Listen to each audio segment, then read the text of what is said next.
ao vivo com Silmar César Miller. Bom dia, Silmar. Muito bom dia, meu caro Otávio. Bom dia aos nossos amigos do Terra Viva. Como está Porto Alegre nesta manhã de segunda-feira? Tá linda, sem chuva, um belíssimo sol aqui. Maravilhoso, temperatura amena, tudo tranquilo. Então vamos direto para as cotações, preços, mercado financeiro, economia. É com você. Vamos lá, mercado financeiro com o dólar em queda nesse final de manhã de segunda-feira, início de semana, R$ 4,98, menos 0,4, portanto. Mercado de ações com índice Bovespa apresentando leve queda de 0,1%. Petróleo lá fora em forte alta, 1,2%, a $85,80 o barril. Mercado de commodities agrícolas, soja voltando a subir. Teve queda na sexta-feira, tenta se recuperar, uma pequena alta de 0,6% nesse momento. Milho também sobe um pouco, 0,1%. Trigo também, mais 0,7%. Tudo isso na Bolsa de Chicago. O arroz na contramão está em queda, arroz em casca, menos 0,3%. Na Bolsa de Nova York, sobe o açúcar, 0,4%. Suco de laranja também, 0,9%. Cacau dispara outra vez, o que já deixou de ser novidade, mas é sempre surpreendente, 4,2% de alta, batendo em $9.300 a tonelada, na véspera da Páscoa. Boi gordo no mercado futuro da B3 com alta de 0,5%, algodão sobe um pouquinho, 0,1%, café arábica na contramão cai 0,7%, e o algodão, já falei, está com pequena alta de 0,1%. Tavi, esse é o retrato do mercado nesse momento. Legal. Os cachorros estão latindo aí, Silmar. Tem, pressão vizinho. Quantos tem aí? Aqui não tem nenhum. Não, é do vizinho. Vizinho. Bom, vamos lá. Falando do preço do frete rodoviário que caiu, a maior queda em 8 anos. Já são 11 anos de estrada, transportando principalmente soja e milho. Só que do ano passado para cá, o rendimento do Ederson caiu praticamente pela metade. O frete baixou R$100 a tonelada. Antes você fazia um frete da região ali nossa de Cascavel para o Porto a 240, 230 toneladas. Hoje está 120, 130. Tá difícil. E o diesel cada vez mais caro. Os caminhoneiros são os mais afetados pela redução do custo do transporte. Um levantamento feito pelo Grupo de Pesquisa em Logística da Universidade de São Paulo, a USP, revela que os preços dos fretes rodoviários nas principais rotas do agronegócio do país tiveram redução entre 15% e 20% em fevereiro, em comparação com o mesmo mês do ano passado. Por outro lado, a queda com o custo de transporte pode diminuir o preço final de alguns produtos. Principalmente a soja e o milho, né? Tá? Óleo de soja, carnes, enfim, pode ser que a gente tenha uma redução nos preços. Por outro lado, essa redução de custo de transporte, ela pode ser absorvida aí por cooperativas, por trades, que são quem, de fato, comercializam esses produtos. Além disso, a gente tem um impacto do outro lado da cadeia, tá? Principalmente para os caminhoneiros, para os transportadores, que é quem recebe ali pelo serviço de transporte. Para esse setor, o impacto ele é negativo. De acordo com a pesquisa, a queda na produção de soja e o atraso na comercialização da safra são os principais fatores que derrubaram o preço do frete. Essa é a maior redução no custo do transporte desde 2016, quando o setor agrícola também registrou uma queda expressiva na produção. O levantamento aponta também que o comércio de soja nessa época do ano deveria estar entre 40% e 50% da estimativa de colheita total, mas ainda não atingiu 35%. No Paraná, a Federação da Agricultura acredita que a safra de milho pode ajudar a equilibrar o setor. Realmente está acontecendo essa comercialização menor do que era esperada, mas os preços estão ajudando, então essa tendência agora é de que esse volume aumente e aumente expressivamente. Pois é, Silmar. Complicado aí o preço do frete para o caminhoneiro, né? Para ir de Cascavel ao porto de Paranaguá, 120 por tonelada, um caminhão carrega de 10 a 14 toneladas, caminhão simples. Se for um bitrem, aqueles com 2 carretas, vai aqui até 24, 26 toneladas. O custo, aí vai entrar nisso, aí vai entrar combustível, vai entrar pedágio, vai entrar custo de manutenção. Tá, a margem está estreita aí para o caminhoneiro, hein? Sem dúvida, e era previsível isso também. Nós tivemos uma quebra forte, especialmente da safra de soja, que é a grande carregador aqui, para usar uma expressão que tem a ver com o setor, de frete aqui no Brasil. Safra, primeiro com preços baixos, já desde o ano passado, né? O preço da soja muito baixo, depois a quebra da safra, especialmente nos estados centrais, Mato Grosso, que tem um grande deslocamento por caminhões, já que não tem muita ferrovia por lá em operação. Então, isso afetou diretamente aqui o preço dos fretes. Então, esse foi um dos setores. Atraso na colheita e atraso também na comercialização, por conta do preço baixo que continua esse ano. Então, são um conjunto de fatores que se conjugaram aqui para derrubar o preço do frete. Tem um aspecto positivo para o produtor, que tem um custo menor em termos de transporte, mas para os caminhoneiros, realmente, é uma situação bastante complicada. Ajuda no ponto de vista do consumidor, ou seja, frete mais barato também significa mercadoria chegando a preços mais atrativos, digamos assim, para o consumidor. Então, isso ajuda do outro lado. Para o produtor, realmente, ajuda muito pouco, e para o caminhoneiro, realmente, é uma situação bastante complicada, mas perfeitamente previsível, tá vendo? Desde que a gente teve essa queda dos preços no ano passado, e depois com a quebra da safra por conta de clima, era perfeitamente previsível uma forte redução na demanda por caminhões, e aí se juntou ainda o atraso que está acontecendo na comercialização. O produtor não está vendendo, o preço está muito baixo, ele segura. Vai transportar o quê? O produto continua no galpão lá do produtor, especialmente nessa região do Centro-Oeste. Pois é, enquanto isso, a Câmara dos Deputados realizou um seminário para discutir a desoneração da cesta básica na regulamentação da reforma tributária aprovada pelo Congresso Nacional. Entidades do setor produtivo pedem a participação da isenção tributária da cesta básica para conter os efeitos do aumento dos alimentos por todo o país. Veja a reportagem. A primeira fase da regulamentação da reforma tributária, aprovada em 2023, chega a uma semana decisiva. Na Câmara dos Deputados, um grupo de trabalho formado por 24 frentes parlamentares, entre elas a FPA, se reuniu para ouvir representantes da cadeia produtiva. Por que esses grupos de trabalho são fundamentais? Porque o governo, que também está elaborando leis complementares, ele não está abrindo ao debate aos diferentes setores da economia. Ele está olhando do próprio umbigo, daquilo que ele quer, daquilo que o Estado supostamente precisa em função dos orçamentos que ele protocolou. Então, não é uma visão completa. A visão completa é quando você tem os diversos setores debatendo junto com os deputados que vão votar essas leis complementares. No parlamento existem parlamentares, existem frentes parlamentares produtivas, extremamente vinculadas a diversos setores produtivos, que podem dar insumos para a gente fazer o bom juízo de qual que seria o melhor modelo, qual que seria o melhor voto, as alíquotas, a incidência delas, aonde que pode, onde que não pode, onde que pode estar isento. Então, tudo isso tem que ser debatido no parlamento e não as 7 chaves no governo. Esse encontro ocorreu durante o seminário dos grupos de trabalhos paralelos de regulamentação da reforma tributária. Diversas entidades participaram da programação.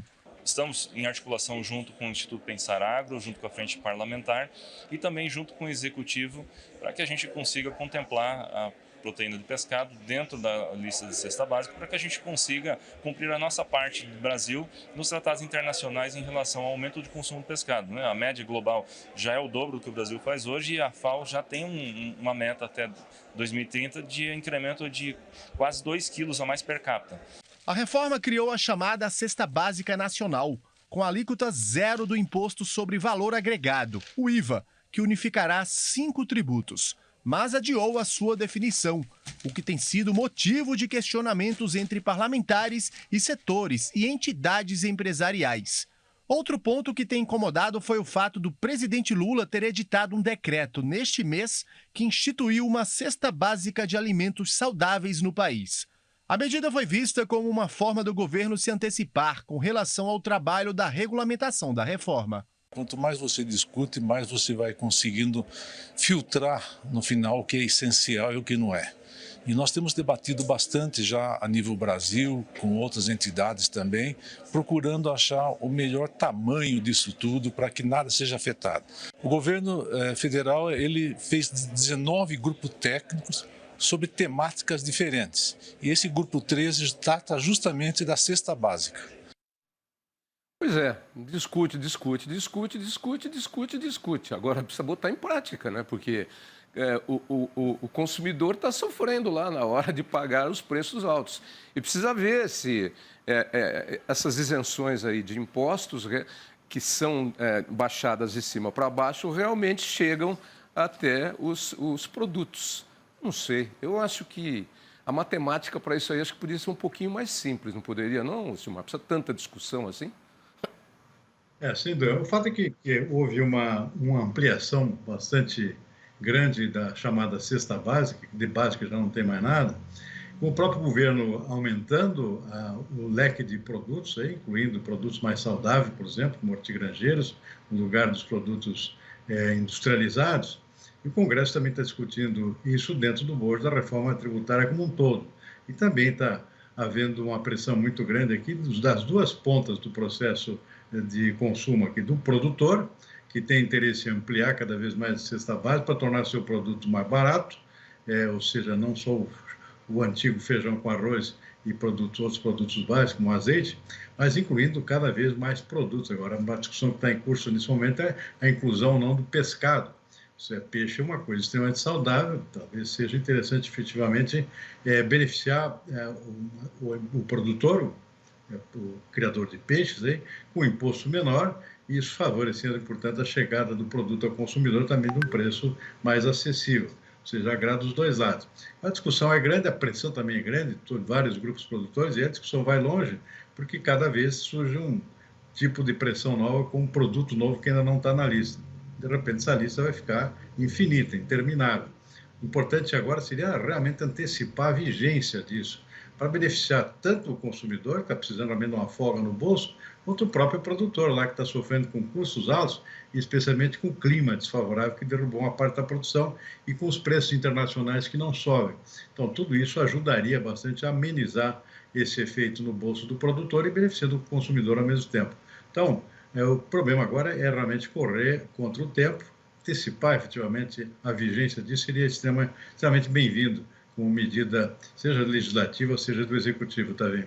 Eu acho que o ideal, quem sou eu aqui, você vai discutir também comigo, mas acho que o ideal era taxar realmente a cesta básica como ela era a cesta básica. Arroz, feijão, pacote de macarrão, uma lata de óleo, 2 litros de leite longa-vida, sal, açúcar e café, e mais alguma coisinha lá. Aí, se você taxar isso aí, cesta básica, se você realmente atuar nessa linha diretamente, pode baixar um decreto e aí os outros itens você vai para discussão. Porque, como você mesmo disse, de básica, essa cesta aí não tem mais nada, não. Está cada vez mais ampla. Tem um aspecto positivo que é exatamente a exclusão de produtos muito industrializados, né?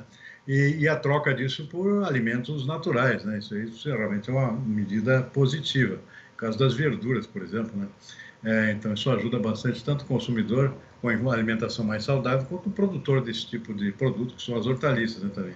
Então, tem aspectos positivos aí. Não é que tem que terminar a lista de uma vez por todas, né, para entrar em vigência, que é o que interessa. Precisa acelerar e terminar a lista logo, porque de cesta básica não tem mais básico nenhum, está virando... Lembra cesta de Natal, antigamente? Cestão. Cestão. Um balaio.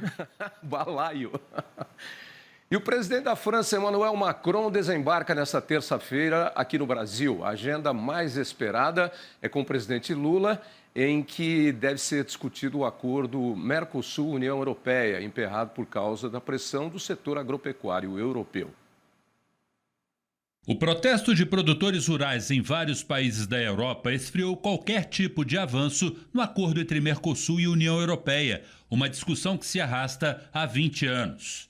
A França é um dos países que mais pressionam para encerrar as negociações. A preocupação é com a concorrência dos produtos da América do Sul. O acordo de livre comércio prevê redução ou corte de tarifas de importação. Na cúpula do clima do ano passado em Dubai, Lula criticou a postura protecionista da França e de outros países. Meses depois de um certo climão, Emmanuel Macron inicia na terça uma viagem de 3 dias ao Brasil. Segundo Itamaraty, não haverá negociação sobre o acordo, mas a conversa entre os dois presidentes será inevitável. A chegada é por Belém, sede da Cúpula do Clima em 2024. Lula vai mostrar projetos de desenvolvimento sustentável. No porto de Itaguaí, no Rio de Janeiro, eles vão acompanhar o lançamento de um submarino construído no Brasil com tecnologia francesa. A agenda inclui encontro em São Paulo com empresários na Fiesp e um jantar com o setor cultural no MASP. Em Brasília, haverá assinatura de 30 acordos em áreas como inteligência artificial, saúde, defesa e educação. No encontro bilateral,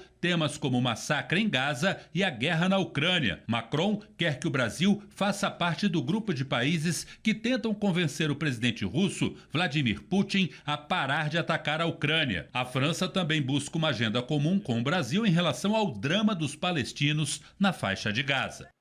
Pois é, Silmar. Esse Macron não é um sujeito muito simpático com a gente, não, né? Vira e mexe, ele toma umas medidas aí que resolve mexer com a nossa relação bilateral. Vamos ver se se entende aí com o presidente Lula. Mas vamos ficar discutindo a guerra. Tem outras coisas para discutir. Comércio bilateral, Brasil-França. A França é um grande parceiro comercial do Brasil e o Brasil da França e vice-versa. Operam juntos há muito tempo. Aí sim, eu acredito. Bom, a agenda é vasta, né? São parceiros comerciais antigos, principalmente essa área comercial, né? Agora, fica de fora o assunto da abertura aqui das conversações com relação à integração União Europeia-Mercosul. É um assunto difícil para o próprio presidente Macron. Ele sempre foi contra por conta da pressão que já é antiga dos agricultores europeus, que temem muito a concorrência aqui do Mercosul, seja do Brasil, seja da Argentina, com produtos muito mais competitivos que podem entrar no mercado europeu.